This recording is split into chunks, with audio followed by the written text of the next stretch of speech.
Hello வணக்கம். நாயி cosmetic Mithila. இப்போ நம்மக்கிட்ட ஒரு கஸ்டமர் வந்து டாங்கி மில்க் மட்டுமே பேஸ் பண்ணி ப்ராடக்ட்ஸ் கேட்டிருக்காங்க. இப்போ நமக்கு டாங்கி மில்க்னாலே வந்து கிளியோபெட்ரா ஞாபகம் தான் வரும். ஏன்னா அவங்க தான் வந்து டாங்கி மில்க் யூஸ் பண்ணி தான் குளிச்சாங்கன்னு சொல்லி நம்ம ஹிஸ்ட்ரிலாம் படிச்சிருக்கோம். இப்போ இதில் என்னென்ன பெனிஃபிட்ஸ் அப்படின்னா, அது வந்து நம்ம ஸ்கின்னுக்கு வந்து நல்ல ஒரு க்ளோ கொடுக்கும், ஹைட்ரேட்டிங்காக வச்சுருக்கோம், அதாவது ஈரத்தன்மையோடு அப்படியே இருக்கும், அதே மாதிரி ஸ்மூத்தாகவும் இருக்கும்.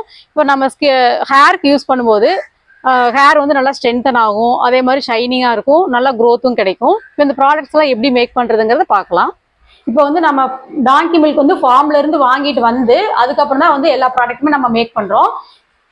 இப்போ நம்ம இதில் என்னென்ன ப்ராடக்ட் பண்ணியிருக்கோம் அப்படின்னா, shampoo, face wash, body wash, lotion, cream, lip balm, இந்த மாதிரி வெரைட்டி பண்ணியிருக்கோம். லிப் பாம்ல என்ன பெனிஃபிட் அப்படின்னா, லிப் பிக்மெண்டேஷனை குறைக்கும், அதே மாதிரி ஸ்மூத்தா வச்சிருக்கும். இதே மாதிரி நாங்கள் கஸ்டமைஸ்டா ப்ராடக்ட்லாம் பண்ணி கொடுத்துட்டு இருக்கோம். உங்களுக்கு தேவைப்பட்டா எங்களை காண்டாக்ட் பண்ணுங்க. தேங்க்யூ.